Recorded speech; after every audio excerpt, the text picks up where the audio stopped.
Hey, good afternoon, everybody. It is January 18th, 2026. We are going to read from Genesis chapter 19 and Matthew chapter 18 today.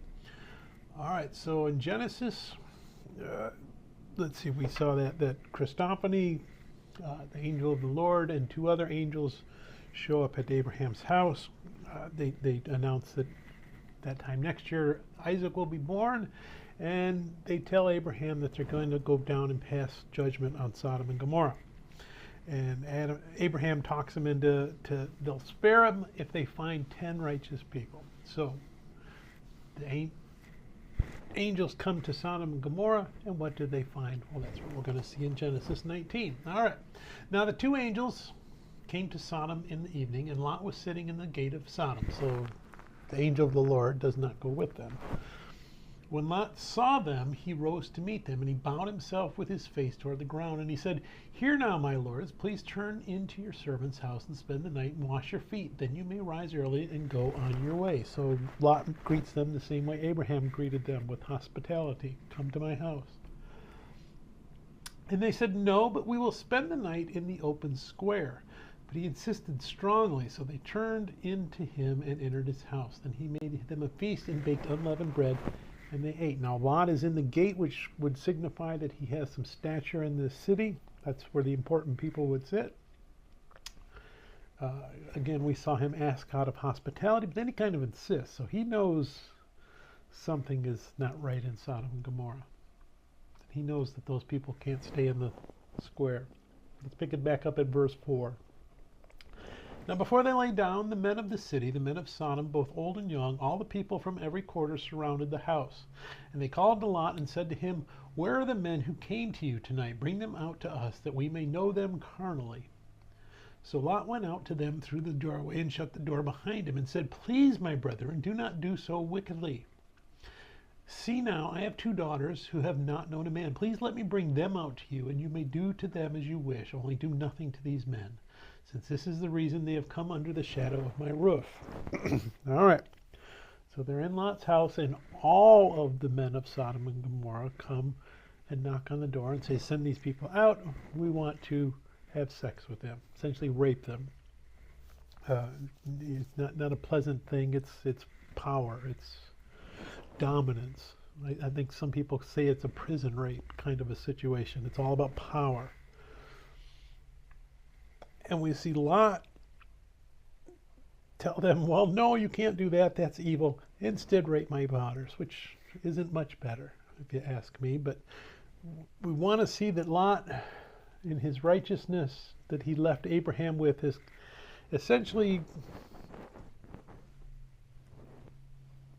I'm not sure what word I'm trying to use with it. As he's in Sodom and Gomorrah, he starts to get a little more, I don't want to say corrupt necessarily, but it does corrupt his faith, and his culture are going the wrong direction. So he understands what they want to do is wrong, but his solution isn't much better at this point.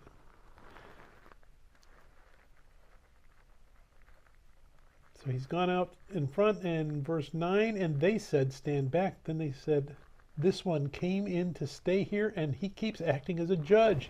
Now we will deal worse with you than with them.' So now the crowd's going to turn on Lot. So they pressed hard against the man Lot and came near to break down the door. But the men reached out their hands and pulled Lot into the house with them and shut the door. They struck the men who were at the doorway of the house with blindness, both small and great, so that they became weary trying to find the door." So thank goodness they were angels, and they render the crowd blind. Then the men said to Lot, "Have you anyone else here, son-in-law, your sons, your daughters, and whomever you have in the city? Take them out of this place, for we will destroy this place, because the outcry against them has grown great before the face of the Lord, and the Lord has sent us to destroy it." So God said if there were 10, he would save Sodom and Gomorrah.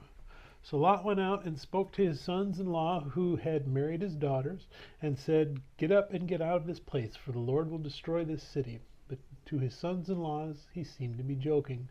When the morning dawned, the angels urged Lot to hurry, saying, "Arise, take your wife and your two daughters who are here, lest you be consumed in the punishment of the city." And while he lingered, the men took hold of his hands, his wife's hand, and the hands of his two daughters, the Lord being merciful to him, and they brought him out and set him outside the city.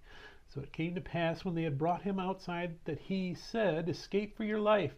Do not look behind you, nor stay anywhere in the plain. Escape to the mountains, lest you be destroyed. So only 4 could be found. And again, Abraham's hope was that his faithfulness would spread like yeast through Sodom and Gomorrah, but it was the other way around. The sin of Sodom and Gomorrah started to wear away at Lot's faith. 18, then Lot said to them, Please know, my lords, indeed now your servant has found favor in your sight, and you have increased your mercy, which you have shown me by saving my life. But I cannot escape to the mountains, lest some evil overtake me and I die. See now, this city is near enough to flee to, and it is a little one. Please let me escape there. Is it not a little one? And my soul shall survive. So they're trying to get Lot out of the area, but Lot doesn't want to flee too far. He wants to go to this little city. He says, let me just go there. That'll be fine. It's just a little teeny one. Little sin's not going to hurt. Verse 21, and he said to them, See, I have favored you concerning this thing also, and that I will not overthrow the city for which you have spoken. Hurry, escape there, for I cannot do anything until you arrive there. So that's the angel talking to him. Therefore the name of the city was called Zoar. The sun had risen upon the earth when Lot entered Zoar. Then the Lord rained brimstone and fire on Sodom and Gomorrah from the Lord out of the heavens. So he overthrew those cities, all the plain, all the inhabitants of the cities, and what grew on the ground. But his wife looked back behind him, and she became a pillar of salt. And Abraham went early in the morning to the place where he had stood before the Lord. Then he looked toward Sodom and Gomorrah and toward all the land of the plain, and he saw and behold the smoke of the land, which went up like the smoke of a furnace. And it came to pass, when God destroyed the cities of the plain, that God remembered Abraham and sent Lot out of the midst of the overthrow, when he overthrew the cities in which Lot had dwelt. Then Lot went up out of Zoar and dwelt in the mountains, and his 2 daughters were with him, for he was afraid to dwell in Zoar. So that's where he wanted to go to escape the wrath, and it wasn't all it was cracked up to be. And he wanted to leave there too, and went up to the mountains where they were trying to get him to go.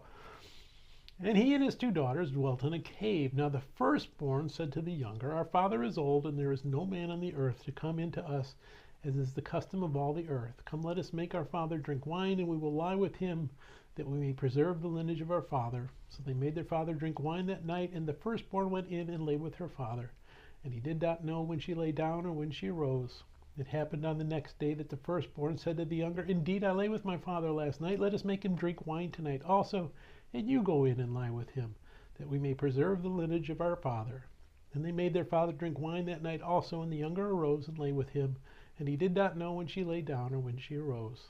Thus both the daughters of Lot were with child by their father. The firstborn bore a son and called his name Moab. He is the father of the Moabites to this day. And the younger she also bore a son and called his name Ben-Ami. He is the father of the people of Ammon to this day. So we go from sin to sin to sin. Now Lot had faith. He listened to the angels.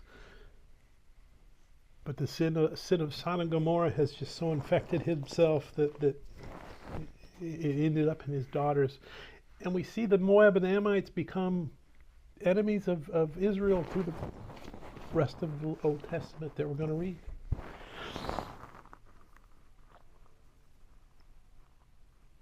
Matthew chapter 18. Who is the greatest? That's my little proof could be here. So now we're going to see Jesus with his disciples, talking about his disciples, and an argument arise with them.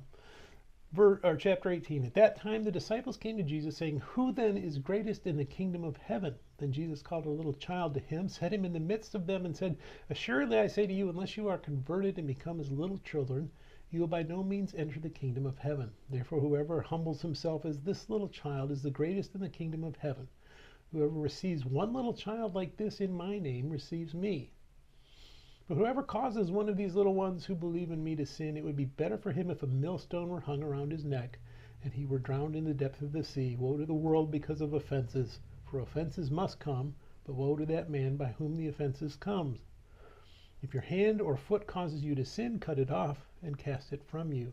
It is better for you to enter into life lame or maimed, rather than having 2 hands or 2 feet to be cast into the everlasting fire. And if your eye causes you to sin, pluck it out and cast it from you. It is better for you to enter into life with 1 eye rather than having 2 eyes to be cast into hellfire. Excuse me. Now that's hyperbole. He's not telling you to actually do that. But if you had cancer, I have cancer in my hand, it's going to kill me. Chop my hand off. If that's what has to happen to save the rest of me, save the rest of me. So it's the same idea. If you see something sinful in your life, get rid of it. Because that little bit of sin is going to lead to more sin, is going to lead to more sin. We just saw that in Genesis, where Lot's daughters have an incestuous relationship because they don't trust that God, who just saved them from the destruction of Sodom and Gomorrah, can make families for them. Verse 10, take heed that you do not despise one of these little ones, for I say to you that in heaven their angels always see the face of my Father who is in heaven, for the Son of Man has come to save that which was lost. What do you think? If a man has 100 sheep and one of them goes astray, does he not leave the 99 and go to the mountains to seek the one that is straying? And if he should find it, assuredly I say to you, he rejoices more over that sheep than over the 99 that did not go astray. Even so, it is not the will of your Father who is in heaven that one of these little ones should perish. Moreover, if your brother sins against you, go and tell him his fault between you and him alone. If he hears you, you have gained your brother. But if he will not hear, take with you 1 or 2 more, that by the mouth of 2 or 3 witnesses every word may be established. And if he refuses to hear them, tell it to the church. But if he refuses even to hear the church, let him be to you like a heathen and a tax collector. So in a conflict, reconciliation is what we're seeking. And if I can't do it on my own, I'll get some other people that saw it, and we'll try and restore you and reconcile with you that way. And if not, then we'll go to the church. And if you will not listen to your church, then you're an unbeliever. You're acting in unbelief, and we're going to treat you as an unbeliever at that point. That's what we're being told. Verse 18, assuredly I say to you, whatever you bind on earth will be bound in heaven, and whatever you loose on earth will be loosed in heaven. That's actually past tense. Whatever you have bound in earth will have been bound in heaven. So they're saying you go through that process, and the church says, okay, you're not being a brother to these people. We need to put you out. You're out of heaven. That's why they came to that conclusion. Until you reconcile and come back into the faith, then you can come back to heaven. Again, I say to you that if 2 of you agree on earth concerning anything that they ask, it will be done for them by my Father in heaven. But where 2 or 3 are gathered together in my name, I am there in the midst of them. And that's why, because when we come together as a body, we're coming together under the name of Christ, and Christ is there. We're doing the will of Christ. That's what we've come to seek, and that's what we should be doing. All right, verse 27. Then Peter came to him and said, Lord, how often shall my brother sin against me and I forgive him? Up to 7 times? Traditionally, it was 3 times. That's what you would have been taught in the synagogue. So Peter thinks he's being generous by saying 7 times. 22. Jesus said to him, I do not say to you up to 7 times, but up to 70 times 7, which would be almost infinity. When you see somebody do that in the first century. Therefore the kingdom of heaven is like a certain king who wanted to settle accounts with his servants. And when he had begun to settle accounts, one was brought to him who owed him 10,000 talents. Massive sum of money. You might hear people say, well, this must have been like a major landholder because he's the only one that could loan that much money to somebody. Okay, this is a fictional story. These people don't exist. So it's just, understand it's a huge amount of money, that lifetimes salaries that this guy owes. Hyperbole again. He owes more than he could ever repay in 1,000 lifetimes.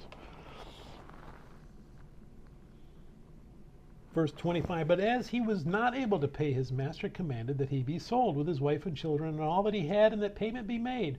The servant therefore fell down before him, saying, Master, have patience with me, and I will pay you all. And the master of that servant was moved with compassion, released him, and forgave him the debt.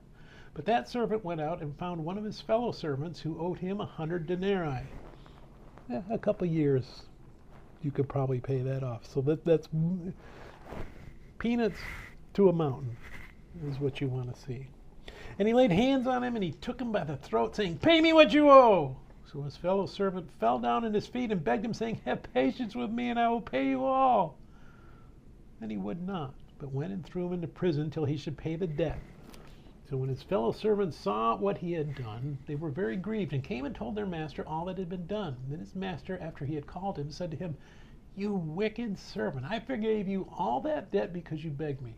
Should you not also have had compassion on your fellow servant, just as I had pity on you?" And his master was angry and delivered him to the torturers until he should pay all that was due to him.